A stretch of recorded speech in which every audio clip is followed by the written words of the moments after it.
बच्चों नमस्कार, कैसे हैं आप। मैं उम्मीद करती हूँ आप कुशल मंगल होंगे। आज हम खान पान की बदलती तस्वीर के प्रश्न उत्तर करेंगे। इसके प्रश्न अभ्यास भी और भाषा की बात वाले प्रश्न भी करेंगे प्यारे बच्चों।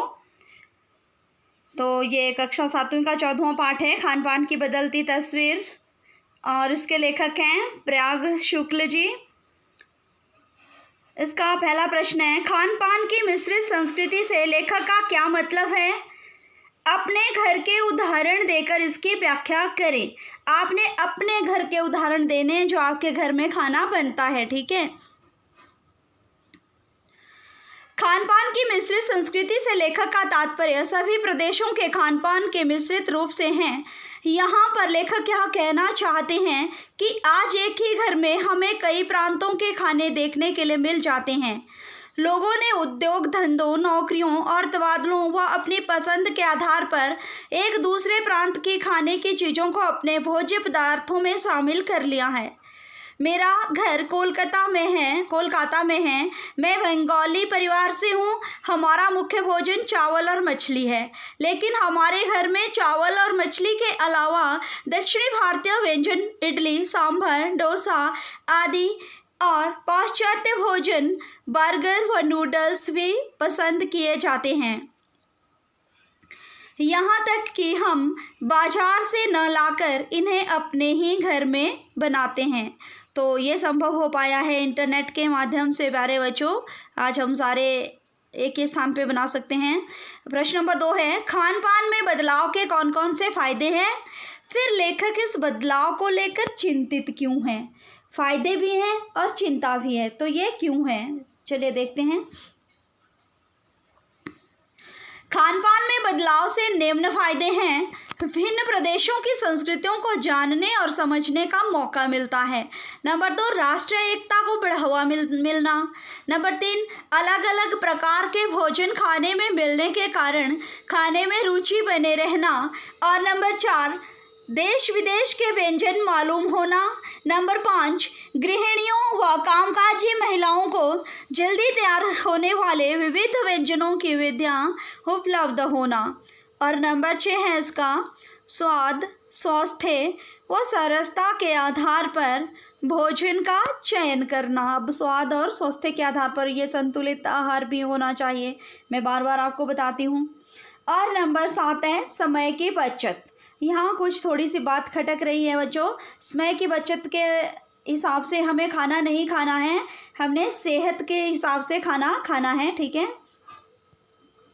खान पान में बदलाव आने से होने वाले फायदों के बावजूद लेखक इस बदलाव को लेकर चिंतित हैं, क्योंकि उनका मानना है कि आज खान पान की मिश्रित संस्कृति को अपनाने से नुकसान भी हो रहे हैं, जो निम्न रूप से हैं। नंबर 1, स्थानीय व्यंजनों का चलन कम होता जा रहा है, जिससे नई पीढ़ी स्थानीय व्यंजनों के बारे में जानती ही नहीं है।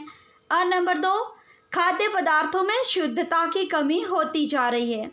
नंबर 3, कुछ व्यंजनों का स्वास्थ्य की दृष्टि से उचित न होना, जैसे आपके 2 मिनट मैगी है, नूडल्स हैं और बर्गर हैं, पिज़्ज़ा हैं, ये जितनी आसानी से उपलब्ध हो जाते हैं स्वास्थ्य के लिए उतने ही खतरनाक है, ठीक है बच्चों, जैसे डिब्बा बंद खाना है। प्रश्न नंबर 3 है, खान पान के मामले में स्थानीयता का क्या अर्थ है।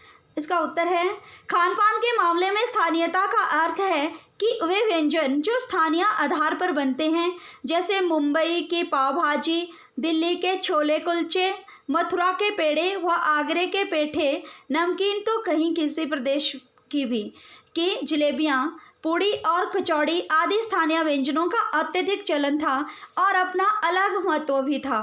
खान पान की मिश्रित संस्कृति के आने के कारण अब लोगों को खाने पीने के व्यंजनों में इतने विकल्प मिल गए हैं कि अब स्थानीय व्यंजनों का प्रचलन धीरे धीरे कम होता जा रहा है। तो बच्चों ये हमारी सभ्यता के लिए खतरा भी है, जैसे बहुत सारे हमारे जो स्थानीय व्यंजन हमारे हिमाचल के हैं वो भी विलुप्त होने के कगार पे हैं। तो ये कुछ स्थानीय जो व्यंजन है इनको आपने अपनाए रखना है, बनाए रखना है, ठीक है।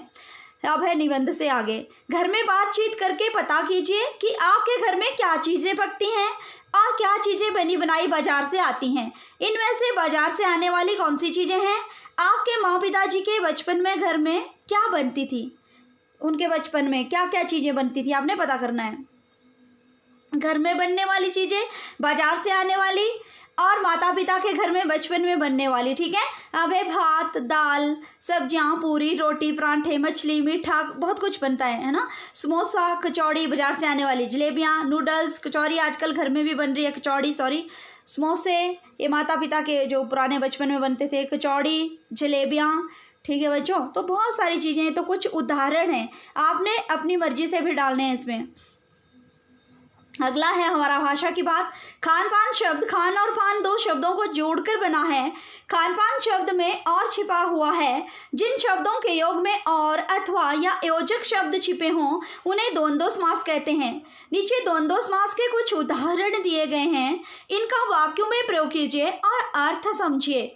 जैसे सीना पिरोना, भला बुरा, चलना फिरना, लंबा चौड़ा, कहा सुनी, घास फूस। मैं कुछ इसके आपको वाक्य बना कर दूंगी और कुछ आपने अपने तरीके से बनाने हैं एक एक वाक्य। जैसे सीना पिरोना का, भला बुरा का आपने अपने तरीके से बनाने हैं। घास फूस का, ठीक है, घास फूस का क्या बनता है, जैसे झोंपड़ियाँ, या अपने तरीके से बनाना है, अलग तरीके से आपने।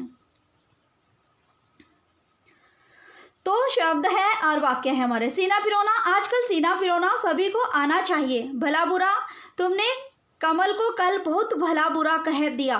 चलना फिरना, वृद्ध होने के कारण नाना जी का चलना फिरना कम हो गया है। अब लंबा चौड़ा, इतना लंबा चौड़ा बिजली का बिल देखकर मैं हैरान रह गई। कहाँ सुनी, घर में रोज की कहाँ सुनी अच्छी बात नहीं है। ठीक है, और घास फूस मैंने बोला है कि आपने अपनी मर्जी से बनाने हैं शब्द। पुराने ज़माने में घास फूस की झोंपड़ियाँ होती थी, ठीक है, या गाँव में आज भी कहीं कहीं घास फूस की झोंपड़ियाँ बनाई जाती हैं। तो आपने अपने अपने एक एक वाक्य और जोड़ने हैं बच्चों इसमें।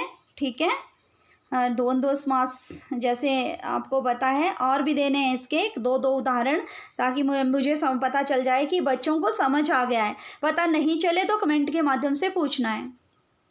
अगला है, यहाँ खाने पकाने और स्वाद से संबंधित कुछ शब्द दिए गए हैं, इन्हें ध्यान से देखिए और इनका वर्गीकरण कीजिए। जैसे उबालना, तलना, भूनना, सेंकना, दाल, भात, रोटी, पापड़, आलू, बैंगन, खट्टा, मीठा, तीखा, नमकीन, कसेला।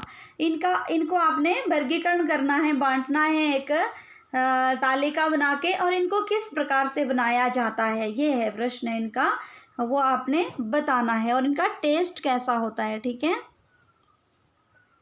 तो बच्चों देखिए, भोजन और कैसे पकाया जाता है, एक स्वाद, इस तरह से तालिका बनानी है। दाल उबालना और स्वाद होता है नमकीन। भात उबालना और मीठा जैसा स्वाद होता है, इतना चीनी जैसा नहीं।